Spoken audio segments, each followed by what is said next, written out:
বীরভূমের প্রাক্তন তৃণমূল নেতা এবার ইউপি পুলিশের জালে। নয়ডার ব্যক্তিগত থানা এবং ক্রাইম ইনভেস্টিগেশন ব্যুরো অফিস খুলে প্রতারণা, নিয়োগ দুর্নীতি মামলাতেও নাম জড়িয়েছিল বিভাস অধিকারীর। উত্তরপ্রদেশে প্রতারণার জাল বিছিয়ে ভুয়ো নথি সহ গ্রেপ্তার বিভাস ও তার ছেলে, এমনটাই কিন্তু খবর পাওয়া যাচ্ছে।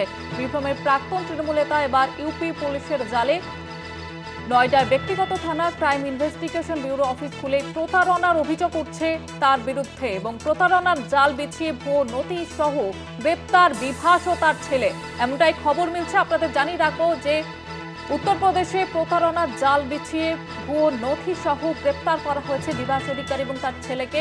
এবং নিয়োগ দুর্নীতি মামলায় তার নাম উঠে আসে। এর আগে থেকে আপনারা জানেন যে বীরভূমের প্রাক্তন তৃণমূল নেতা বিভাস অধিকারী, নিয়োগ দুর্নীতিতেও তার নাম উঠে এসেছিল। এবার ইউপি পুলিশের জালে এই প্রাক্তন তৃণমূল নেতা। আপনাদের যেমনটা জানাচ্ছিলাম, নিয়োগ দুর্নীতি মামলাতেও নাম জড়িয়েছিল বিভাস অধিকারী। বীরভূমের প্রাক্তন তৃণমূল নেতা এবার ইউপি পুলিশের জালে। উত্তরপ্রদেশে প্রতারণার জাল বিছিয়ে ভুয়ো নথি সহ গ্রেপ্তার করা হয়েছে বিভাস অধিকারী এবং তার ছেলেকে।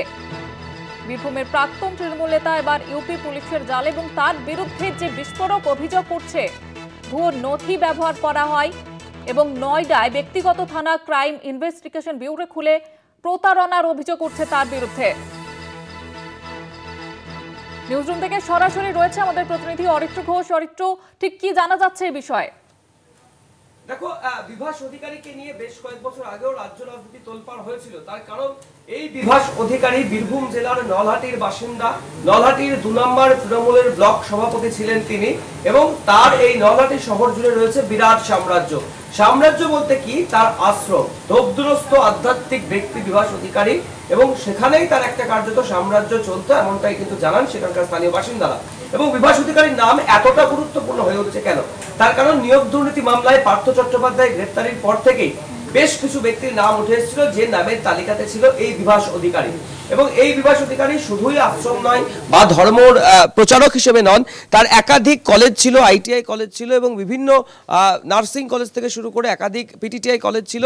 সেই জায়গাতে নিয়োগের ক্ষেত্রেও কিন্তু একাধিক দুর্নীতির অভিযোগ উঠেছিল। এবং পার্থ চট্টোপাধ্যায় নিয়োগের যে দুর্নীতি, সেই দুর্নীতিতে গ্রেপ্তারি হওয়ার পরেই কিন্তু বিভাস অধিকারী তদন্তকারীদের স্ক্যানারে এসেছিলেন। শহর কলকাতায় তার 3টি ফ্ল্যাট 2023 থেকে 24 সালের মধ্যে তার 3টি ফ্ল্যাটে 3টি আবাসনে তল্লাশি চালায় সিবিআই। সেখান থেকে উদ্ধার হয়েছিল বহু নথি এবং সেই নথিগুলি উদ্ধার করার পরে সিবিআই তাকে ডেকে পাঠিয়েছিল নিজাম প্যালেসে এবং ইডির তরফ থেকেও তাকে নোটিশ পাঠানো হয়েছিল সিজিও কমপ্লেক্সে। কিন্তু বারংবার তিনি হাজিরা এড়িয়েছিলেন। দুবার, হাতে গুনে দুবার তিনি হাজিরা দিয়েছিলেন। একবার বলেছিলেন ব্যক্তিগত কারণে, আর একবার বলেছিলেন কিছু কাগজপত্র জমা দিতে এসেছিলেন তিনি। এরপরেই সিবিআইয়ের তরফ থেকে তার যে নলহাটির বাসভবন, যে প্রাসাদোপম সাম্রাজ্য, সেখানে পৌঁছায় তদন্তকারী দল এবং সেখানেও সেখানে তল্লাশি চালানো হয় এবং সেখান থেকেও বেশ কিছু নথি উদ্ধার করা হয়েছিল। এবার সেই বিভাস অধিকারী, যিনি নিয়োগ দুর্নীতি মামলায় যার নাম জড়িয়েছিল, সেই বিভাস অধিকারীর প্রাইভেট থানা অর্থাৎ ব্যক্তিগত থানা। কোথায় সেই ব্যক্তিগত থানা? ওয়েস্ট বেঙ্গলে নয়, পশ্চিমবাংলাতে নয়, সুদূর উত্তরপ্রদেশের নয়ডাতে তিনি খুলে বসলেন ব্যক্তিগত থানা এবং ক্রাইম ইনভেস্টিগেশন ব্যুরোর অফিস, যেখানে তিনি এবং তার ছেলে অর্ঘ্য অধিকারী এবং আরও বেশ কিছু অ্যাসোসিয়েটসকে নিয়ে তারা সেখানে ব্যবসা বাঁধলেন। কী ধরনের ব্যবসা করতে শুরু করলেন? মানুষকে প্রতারণা, ভয় দেখিয়ে নকল থানার মধ্যে আটকে রাখা এবং তদন্তের নামে মানুষের কাছ থেকে টাকা রোজগারের পথ খুলেছিলেন এই প্রাক্তন তৃণমূল নেতা। শুধু প্রাক্তন তৃণমূল নেতা নয়, খুব উল্লেখযোগ্যভাবে এই বিভাস অধিকারী সম্পর্কে জানতে গেলে আরও বেশ কিছু তথ্য উঠে আসে। বিজেপি নেতাদের সাথেও ঘনিষ্ঠতা ছিল এই বিভাস অধিকারীর। কৈলাস বিজয়বর্গীয় থেকে শুরু করে রুদ্রনীল ঘোষ, পশ্চিমবাংলার নেতা, তাদের সাথে একাধিক ছবি সমাজ মাধ্যমে কিন্তু রয়েছে বিভাস অধিকারীর। এবং তার যে আশ্রম, সেই আশ্রমের একাধিক অনুষ্ঠানে কিন্তু এই বিজেপির নেতৃত্বকে আসা যাওয়া করতে দেখা গিয়েছে। এবং পরিশেষে তোমাকে বলবো যে এই বিভাস অধিকারী তৃণমূল দল ত্যাগ করার পরে তিনি নিজস্ব দল খোলার কথাও ঘোষণা করেছিলেন তার নলহাটির এই যে আশ্রম বা বাসভবন, সেখান থেকেই। সেই বিভাস অধিকারীও কিন্তু এবার সংবাদ শিরোনামে ফিরে এলেন। কি কারণে উত্তরপ্রদেশের নয়ডাতে ব্যক্তিগত থানা ক্রাইম ইনভেস্টিগেশন ব্যুরোর অফিস খুলে প্রতারণার জাল বিছিয়েছিলেন তিনি এবং ইউপি পুলিশের হাতে তিনি গ্রেপ্তার হলেন। গ্রেপ্তার শুধু বিভাস অধিকারী নয়, বিভাস অধিকারী সহ 6 জনকে গ্রেপ্তার করা হয়েছে, যার মধ্যে বিভাস অধিকারীর ছেলে অর্ঘ্য অধিকারীও রয়েছে এবং অর্ঘ্য অধিকারীর ঘনিষ্ঠ একজন বন্ধু রয়েছে।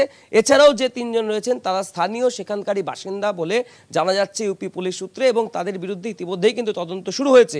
শুধু গ্রেপ্তারি নয়, গ্রেপ্তারি ছাড়াও তাদের যে অফিস রয়েছে সেই অফিস থেকে উদ্ধার হয়েছে বহু জাল নথি, উদ্ধার হয়েছে সরকারি স্ট্যাম্প এবং একাধিক ব্যাংক স্টেটমেন্ট, ব্যাংকের চেক বই থেকে শুরু করে ভুয়ো যে সমস্ত নথি সেই সমস্ত নথিগুলি কিন্তু উদ্ধার করেছে ইউপি পুলিশ এবং তাদেরকে গ্রেপ্তার করা হয়েছে।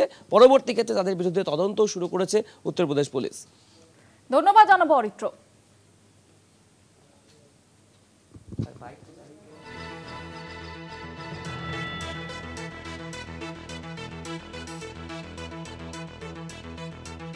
पुलिस कार्यालय का पर्दाफाश हुआ। ये पूरा 6 लोग की गिरफ्तारी सुनिश्चित की गई। ये लोग खुद को ट्रांसनेशनल पुलिस का हिस्सा बताते हैं और ये लोग के पास ये लोग कूट अर्जित दस्तावेजों का उपयोग करते हैं।